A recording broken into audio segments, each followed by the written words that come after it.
Assalamualaikum warahmatullahi wabarakatuh, Prof. Lambang dan Ibu Nur Eliawati. Saya di PGS di kelompok 3 ingin mempresentasikan terkait selama perjalanan saya PPG hingga uji komprehensif saat ini. Saya ke Ibu Nur Eliawati atau ke Prof. Lambang, Ibu dan Bapak.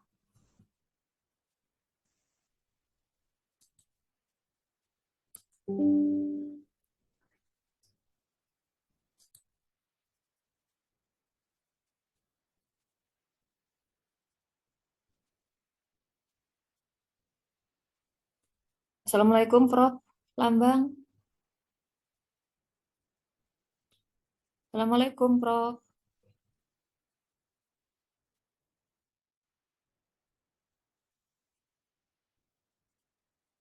Assalamualaikum, Prof.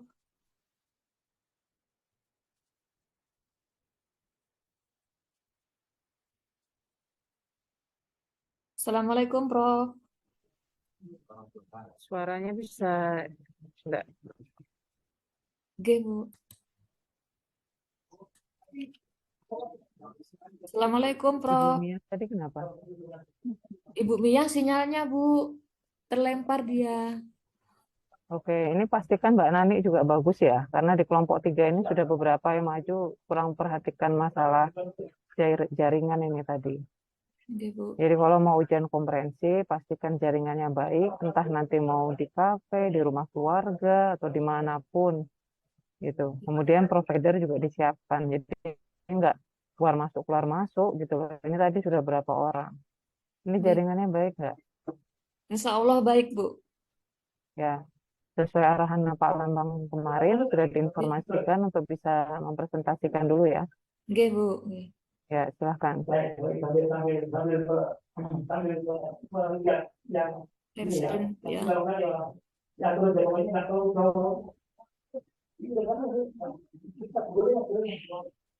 Bismillahirrahmanirrahim. Di slideshow dulu itu tampilannya. G. Saya untuk di pertanyaannya terkait Pak Lambang di 4 ini, di slide keempat, Bu. Yang pertama Bukan saya, itu.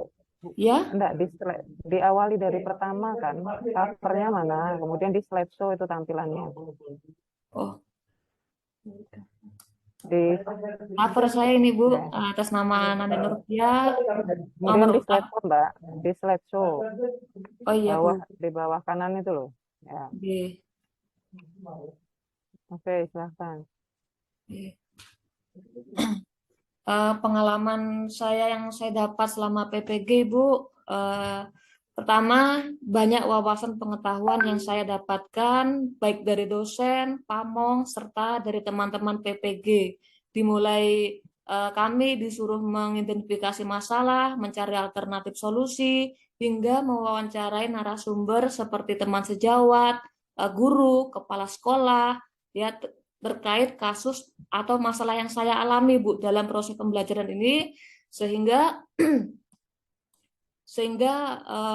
para dalam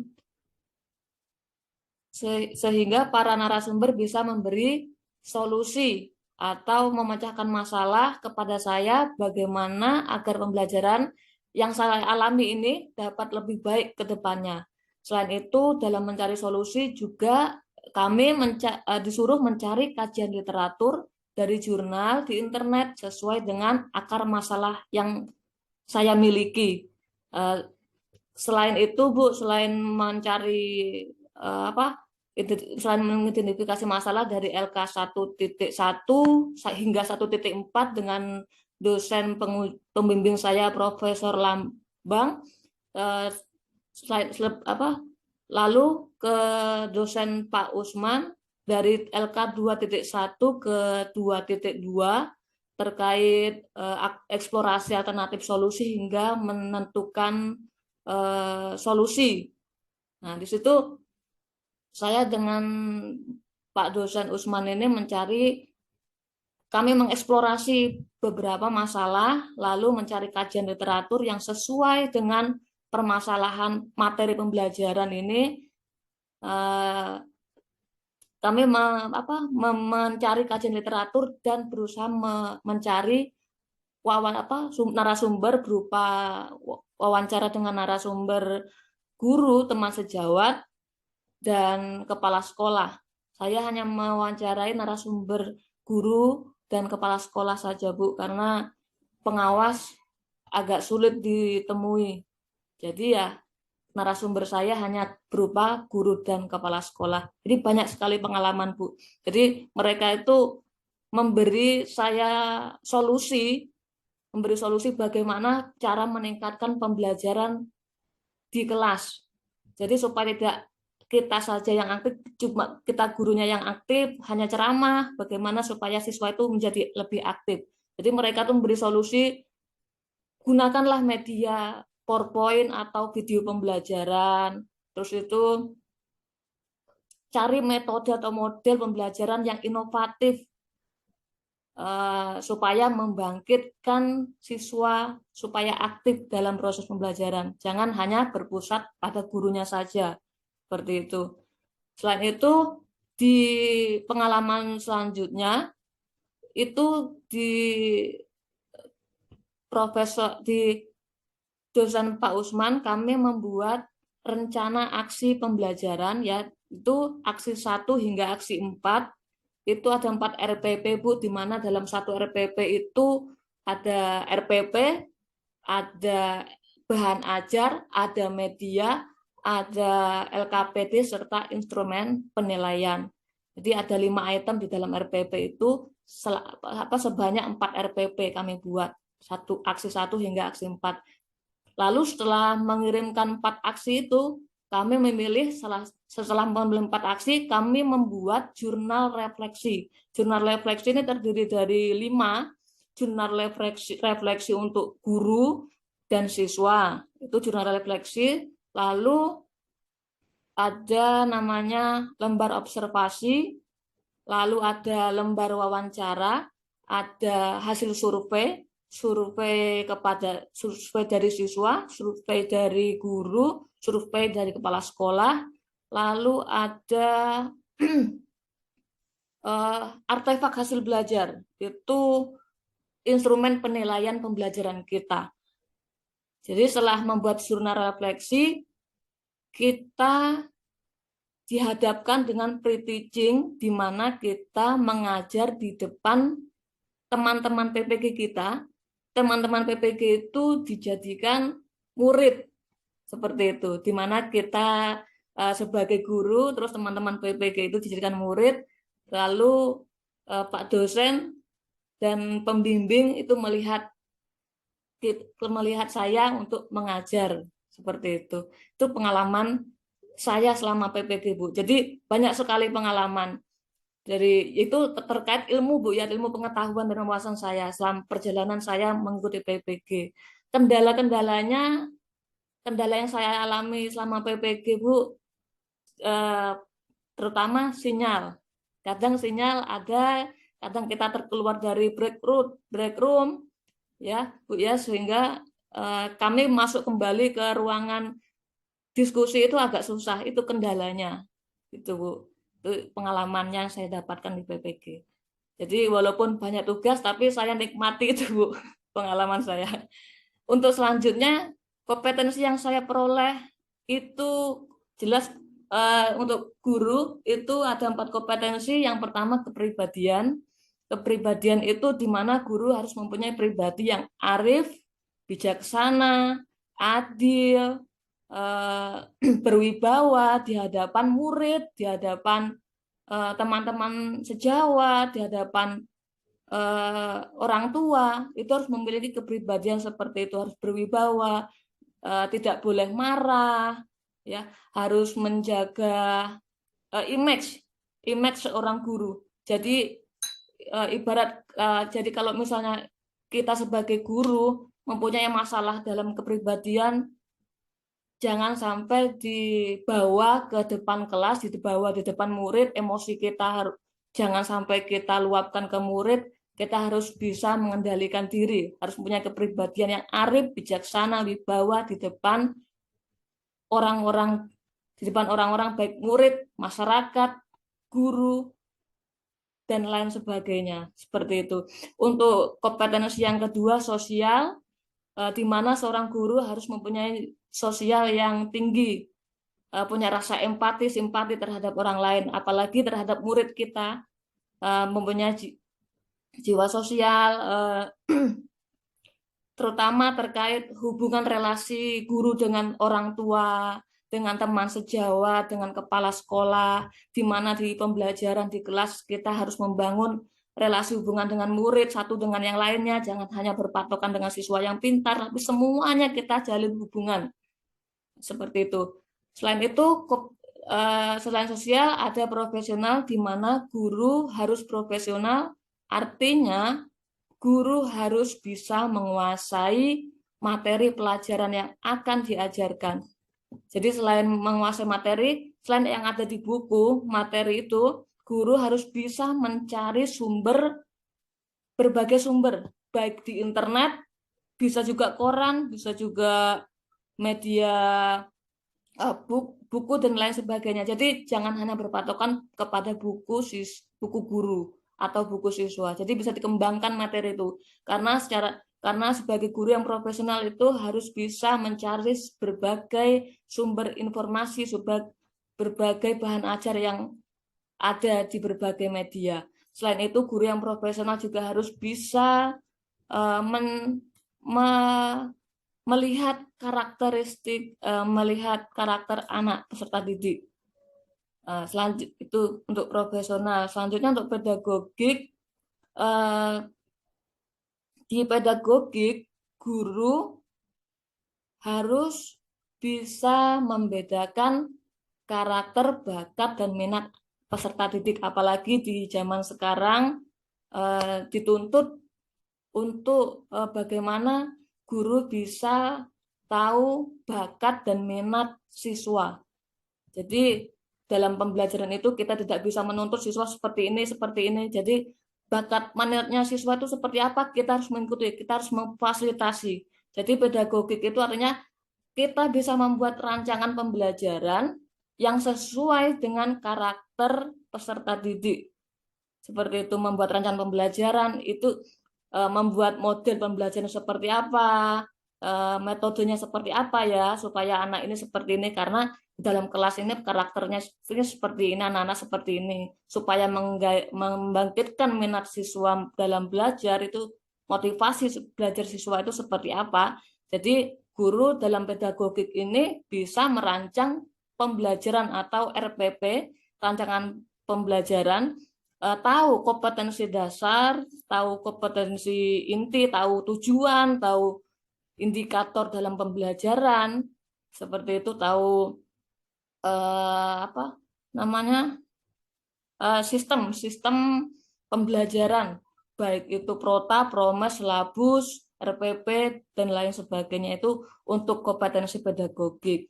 Untuk selanjutnya, praktek yang sudah saya lakukan itu sama dengan apa yang saya alami di dalam PPG. Yang pertama itu mengerjakan LK dari 1.1 hingga 1.4.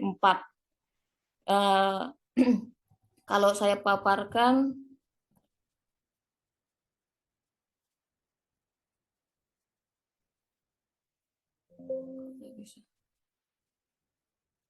di LK 1.1 ini mengidentifikasi masalah. Di identifikasi masalah terdiri ada 3 kolom. Yang pertama jenis permasalahan, kedua masalah yang diidentifikasi, dan yang ketiga analisis identifikasi masalah. Jenis permasalahan ini ada 6, Bu. Itu kemarin ada 6 berupa literasi pedagogik, literasi numerasi, terus itu ada minat baca siswa, itu, terus itu membangun hubungan relasi dengan orang tua, terus itu kurangnya soal HOTS, itu guru kurang dalam guru kurang dalam mengajar berbasis TIK, terus itu saya tujuannya maaf Bu lupa, terus Terus masalah apa yang diidentifikasi dari jenis permasalahan ini, terus kita menganalisis identifikasi masalah tersebut. Lalu di LK 1.2 ini kami mengeksplorasi penyebab masalah. Nah, masalah yang diidentifikasi itu apa dari LK 1.1 hingga membuat hasil eksplorasi penyebab masalah. Nah, untuk hasil eksplorasi penyebab masalah ini kami diminta untuk mencari kajian literatur dari jurnal, bisa dari internet maupun buku. Dan kami diminta untuk mewawancarai baik guru, pakar, kepala sekolah, dan pengawas seperti itu. Lalu di hasil eksplorasi penyebab masalahnya kami menganalisis dari eksplorasi penyebab masalah. Selanjutnya di LK 1.3 menentukan penentuan penyebab masalah. Dari hasil eksplorasi penyebab masalah dari kajian literatur dan wawancara di LK 1.2 ini, kita mencari akar penyebab masalahnya dari salah satu hasil eksplorasi penyebab masalah ini, Bu. Lalu kita menganalisis akar penyebab masalahnya. Lalu di LK 1.4, masalah terpilih yang akan diselesaikan, itu masalah terpilih yang akan diselesaikan itu apa? Dari yang sudah kita buat, lalu akar penyebab masalahnya apa? Nanti itu kita lampirkan di situ. Selanjutnya di LK 2.1 ini kami sudah dipecah, Bu, dari 35 mahasiswa PPG menjadi menjadi 3 kelompok, menjadi 11 kelompok saya menjadi 11 orang, di mana kami di sini dibimbing oleh Pak Usman, dosen Pak Usman dan Ibu Suryati sebagai guru pamong kami. Nah, di LK 2.1 ini eksplorasi alternatif solusi. Di sini ada 4 kolom masalah terpilih yang akan diselesaikan. Dari LK 1.4 tadi, Bu, terus akar penyebab masalah, lalu mengeksplorasi alternatif solusi, mencari kajian literatur dan wawancara, lalu analisis alternatif solusi. Di LK 2.2 kami menentukan solusi. Nah, eksplorasi alternatif solusi ini dari LK 2.1. Nah, dari eksplorasi alternatif solusi yang banyak masalahnya itu tadi, Bu, kami mencari solusi yang relevan. Apakah itu bisa menggunakan model pembelajaran PBL atau PJBL, karena di PPG ini dikhususkan kami ini menggunakan 2 model, yaitu PBL dan PJBL. Nah, analisis penentuan solusi hingga analisis alternatif solusi. Kenapa kok pakai PBL, kenapa kok pakai PJBL, apa kelebihannya dan apa kekurangannya. Seperti itu, Bu. Itu untuk praktik yang sudah saya lakukan. Untuk hal apa saja yang harus ditingkatkan, jujur, Bu, banyak yang harus saya tingkatkan sebagai guru. Yang pertama adalah saya belum betul-betul melaksanakan model pembelajaran yang inovatif di kelas. Itu khususnya PBL dan PJBL. Saya sudah lama mengenal model pembelajaran PBL dan PJBL ini saat kuliah, tetapi saya belum terlalu mendalami apa itu model PBL dan PJBL. Saya betul-betul baru memahami model PBL dan PJBL ini saat kuliah PPG. Saya tahu sintak PBL, saya tahu apa itu sintak PJBL, kelebihan dan kekurangannya. Insya Allah saya sedikit memahami dan bagaimana cara penerapannya di kelas. Insya Allah saya dapat memahaminya. Untuk memahaminya setelah mengikuti proses panjang selama PPG ini dari dosen pembimbing saya Pak Usman. Selain itu yang perlu saya tingkatkan lagi, menggunakan media berbasis AI, AR atau VR. Jujur, Bu, untuk AR ini dan VR ini belum saya terapkan karena saya di IT masih lemah sekali. Jadi saya hanya menggunakan AI di PowerPoint itu menggunakan hyperlink. Jadi kalau misalnya anak jawab soal itu, saya kasih soal di PPT, misalnya anak jawab salah, itu ada slide-slide selanjutnya. Misalnya benar, ada slide selanjutnya. Seperti itu untuk berbasis AI. Kalau AR, VR, jujur saya belum menerapkan karena saya pemahaman di AR, VR belum terlalu paham. Ya, terus itu untuk membuat soal HOTS, saya juga masih kurang, Bu, karena membuat soal HOTS itu masih butuh menalar yang tinggi. Jadi bagaimana supaya anak ini memahami soal yang saya buat. kalau soal ini adalah HOTS. HOTS ini kan gimana anak itu bisa menganalisis soal tersebut. Anak ini kan disuruh berpikir tingkat tinggi, tidak hanya menyebutkan apa yang dimaksud, ini memahami, mengingat. Jadi siswa itu bagaimana supaya dia tuh berpikir kritis. Jadi sebelum siswa seperti itu, kitanya sendiri sebagai guru, bagaimana kita membuat soal itu berbasis HOTS. Seperti mungkin kedepannya akan saya tingkatkan lagi untuk pembuatan soal HOTS ini kepada anak-anak. Seperti itu hal yang harus saya tingkatkan, Ibu. Itu saja yang saya sampaikan. Mungkin ada tanggapan atau saran, kritik dan masukan dari Ibu dan Prof. Ibu Eli dan Prof. Lambang.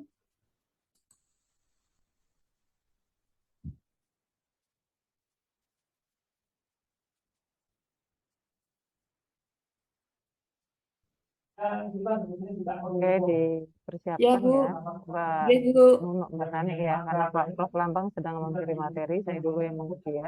ya Bu. Ya, baik. Jadi dari pengalaman yang sudah disampaikan Mbak Nani tadi, suaranya jelas?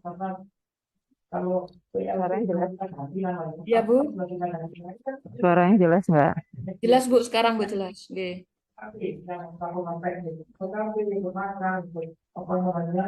Jadi dari penjelasan yang diberikan Mbak Nani tadi berangkat dari pengalaman yang didapat selama PPG. Oke Bu, Mbak Nani ini dari SD di mana? SD 021 Babulu Bu, Penajam Oke, nah tepatnya. Oke. ya sangat sangat terasa pasti pengalamannya selama ber-PPG ini ya, Oke karena Bu, banyak Rasa. pengalaman yang didapat baik dari membuat perangkat, kemudian Oke, bagaimana ya, melaksanakan kegiatan pembelajaran dalam pedagogi dan seterusnya. ya. Jadi pertanyaan yang pertama dari saya itu pada saat coba dilihat slide-nya yang berikutnya.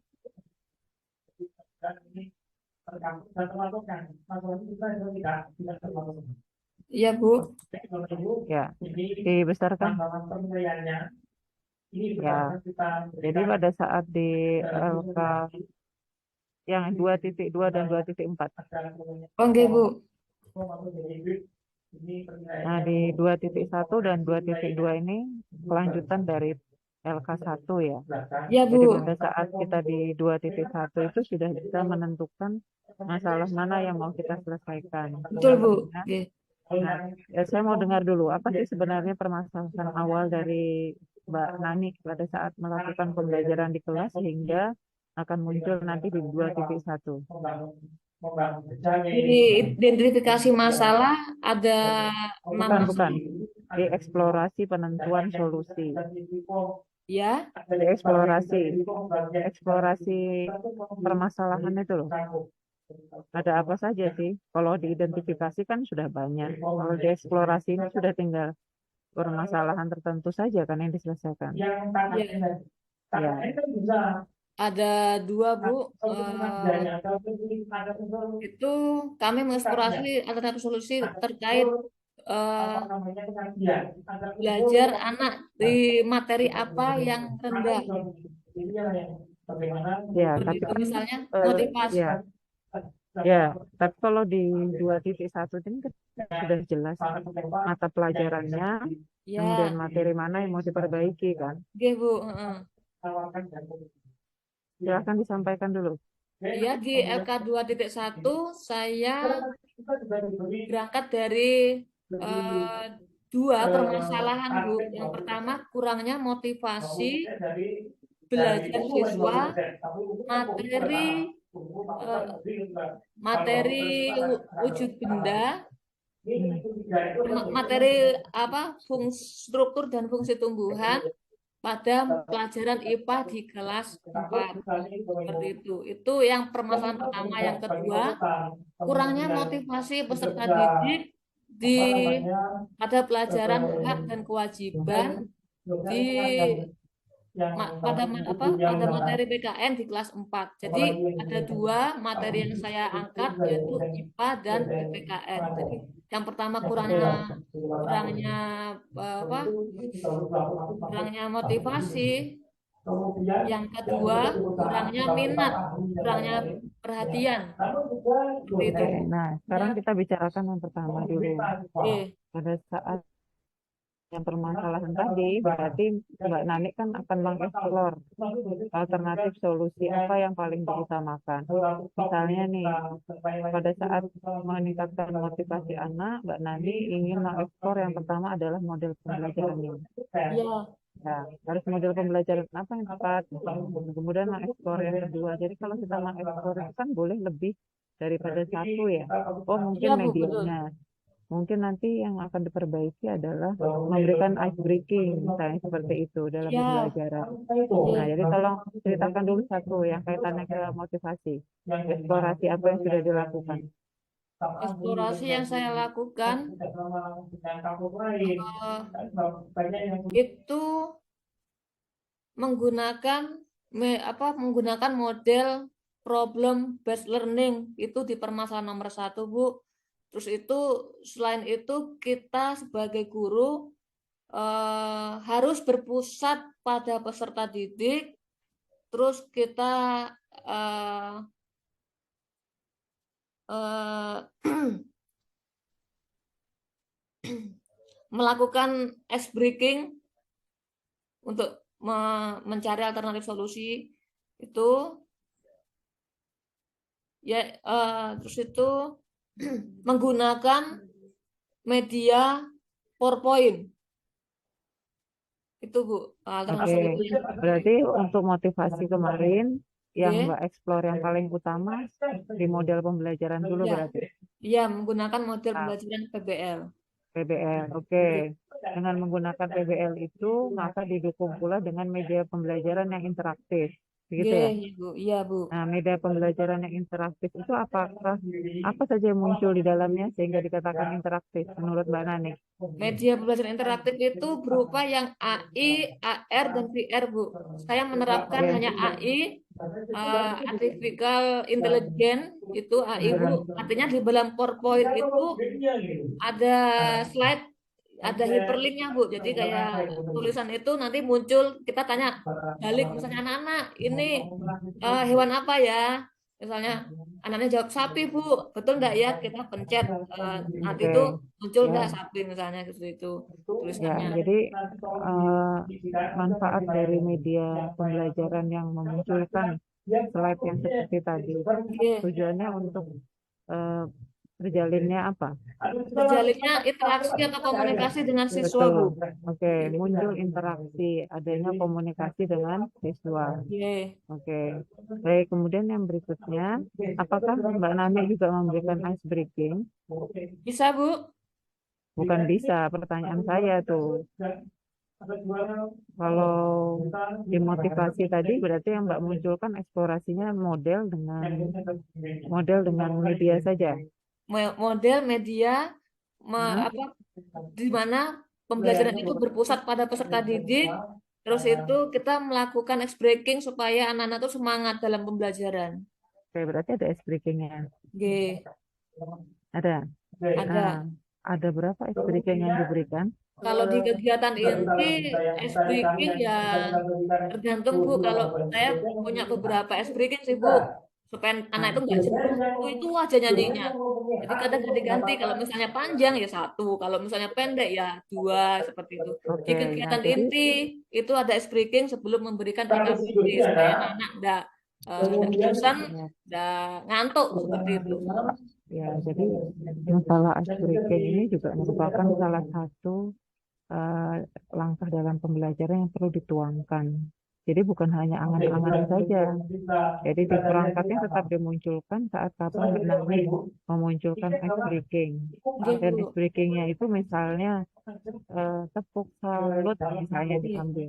Ya kan, ya dituliskan di situ. Oke Ya, Bu. karena di RPP Mbak Nani tidak muncul. Oke Kalau Bu. misalnya ice breaking itu ada. Karena kalau kita bicara motivasi, itu perlu adanya ice breaking yang biasanya dilakukan hanya 2 kali. Bisa saja itu muncul 3 kali, Mbak. Supaya anak fokus, supaya Oke. anak semangat. Tapi Oke itu Bu. tetap dituangkan di bagian mana itu muncul di RPP-nya. Ya, Oke. karena itu tidak Oke. kelihatan. Oke. Kemudian yang berikutnya, eh, di dalam kegiatan pembelajaran Mbak ini untuk untuk mengarah kepada pembelajaran abad 21, pendekatan apa yang digunakan? Pembelajaran abad 21 itu pendekatan 4C, Bu. Ada apa 4C. saja di situ? Di situ 4C itu collaboration, communication, critical thinking, dan creativity, and problem solving. Oke. Iya. Problem solving itu masuk di mana? Problem solving itu memecahkan masalah sendiri, Bu. Bentar ya. Nggih. Jadi siswa itu aktif, dia berkolaborasi, berkomunikasi, memecahkan masalah sendiri, dan berpikir kritis, critical thinking. Bentar, Bu. Bentar. Nggih.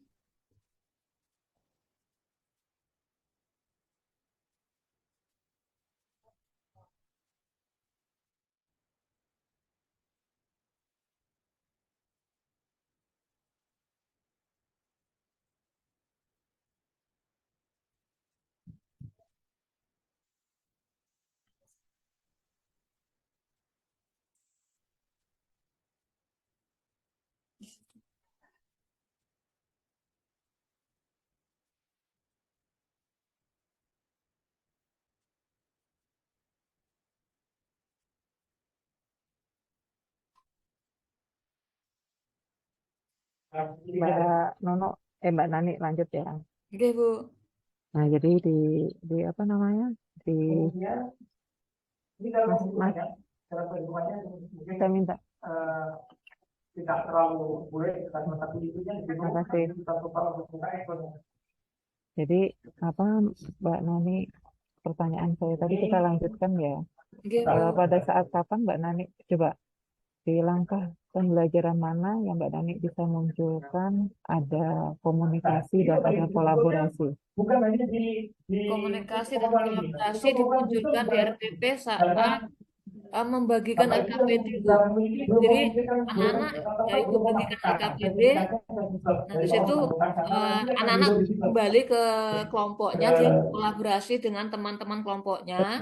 Lalu saya menjelaskan bagaimana proses mengerjakan LKPD itu. Jadi ada komunikasi saya dengan siswa, siswa berkolaborasi dengan siswa lain dengan kelompoknya. Ya, jadi ini yang perlu diperhatikan Mbak Nani, Oke, Bu. bahwa 4C, pembelajaran abad 21 itu kan adalah keterampilan yang harus dimiliki oleh siswa. Jadi itu bukan keterampilan yang dimiliki oleh guru. Nah, sehingga 4C itu muncul pada saat siswa itu melakukannya. Tetapi memang bisa munculnya itu karena arahan guru. Misalnya Ya. nih, Mbak Nani meminta anaknya mengerjakan LKPD, ya kan? Nah, Iya. kemudian pada saat apa tuh, Mas? Pada saat LKPD-nya itu dia kerjakan, ya, dia mesti bekerja sama dalam kelompok, ya kan? Iya. Ada komunikasi antara satu dan yang lain, ada kolaborasinya. Nah, itu berarti bisa dimunculkan di langkah itu, Mbak. Satu langkah kegiatan yang dilakukan oleh siswa itu bisa saja muncul 4C-nya itu lebih dari satu. Gitu. Karena kalau saya lihat kan ada nih punya Mbak Nani sebenarnya bisa muncul dua, tapi Mbak Nani munculkannya cuma satu, ya kan? Oke, Bu. Nah, itu nanti dicek lagi. Oke, Bu. Nih contohnya nih, peserta didik berkumpul sesuai dengan kelompok masing-masing, sesuai arahan guru. Nah, pada saat dia berkumpul itu belum muncul kolaborasi loh, Mbak. Oke, Bu. Dia baru berkumpul, ya. Nah, kemudian peserta didik membagi tugas menjadi ketua, sekretaris, dan anggota. Nah, ini sudah muncul, Mbak. Ada Oh, komunikasi dan ada kolaborasi. Tapi kalau dia masih berkumpul aja kan enggak masalah itu. Ada keterampilannya, ya kan? iya, Bu. Nah, kemudian guru membagi berbagai jenis gambar hewan kepada masing-masing kelompok. Nah, ini kan tidak ada muncul. Anak lo enggak bertanya pasti, enggak ada komunikasi. Pasti gurunya aja akan membagikan. Iya, Bu. Nah, pada saat nomor 10 boleh muncul. Guru menjelaskan langkah-langkah dalam mengerjakan LKPD. dan siswa memperhatikan penjelasan guru, ini bisa muncul komunikasi. Begitu Oke, ya. iya Bu, ya. Nah, jadi tolong diperbaiki nih. Saya sudah mencermati dari fase 1 sampai fase ini apa ya? Oh, project ya ini. Fase Ini 6. Bu, project. Ya. Nah, di fase 6 itu munculnya itu tadi. Jadi Mbak Nani perhatikan baik-baik ya. Iya Untuk Bu. 4C-nya tadi masih salah dalam menempatkannya. Iya. Nah, kemudian di bahan ajarnya sudah oke nih, cuma di daftar pustaka perhatikan harus ada judulnya, kemudian tanggal, bulan, dan tahun pada saat diakses ya, koma diakses gitu ya. Nyalakan aja lampunya. Iya. Oke, Iya Bu. PowerPoint-nya sudah bagus, PowerPoint-nya juga memunculkan gambar yang tidak selalu sama. Jadi kalau kita membuat eh, media, bahan ajar, kemudian Ya. LKPD, sebaiknya gambar yang muncul itu tidak selalu sama, supaya anak tidak bosan ya, dan Iya dia Bu. menambah wawasan mereka. Oke. Oke, kisi-kisinya gimana nih? Oh, enggak ada Ya Bu. kisi-kisi? Ya Bu. Kisi-kisi, Kisi-kisi. pengetahuan, pengetahuan. Iya. Belum kan Bu. Enggak ada kisi-kisi pengetahuannya ya? Tidak ada Bu. Cuma saya cantumkan jenis soal apa, C itu Ah, termasuk bisa. tanah kognitif C1 Ya, atau enggak. C2 saja. Enggak, di kelompok Mbak Nani ini memang dari seragam kan ya, format dari RPP sampai dengan perangkatnya. Saya lihat warna-warni semua yang beda-beda. Nggak diseragamkan ya? Nggak Mungkin diseragamkan. berbeda-beda itu eh, masing-masing masing-masing orang punya versinya sendiri-sendiri Bu yang Nggak bisa, nggak bisa.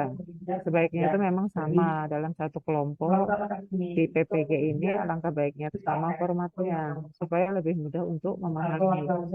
Formatnya itu sama mestinya, ya kan? Jadi kalau misalnya kita membuat rancangan penilaian, itu pasti harus ada kisi-kisinya dulu, ya kan? Kemudian ada daftar penilaiannya, kemudian ada prosedur penilaiannya bagaimana. Itu standar sudah, gitu loh. Cuma saya lihat tadi dari pertama sampai ini nggak ada menggunakan format yang seragam, beda-beda semua, ya kan? di penguji kami ya berbeda-beda Bu untuk instrumen penilaiannya.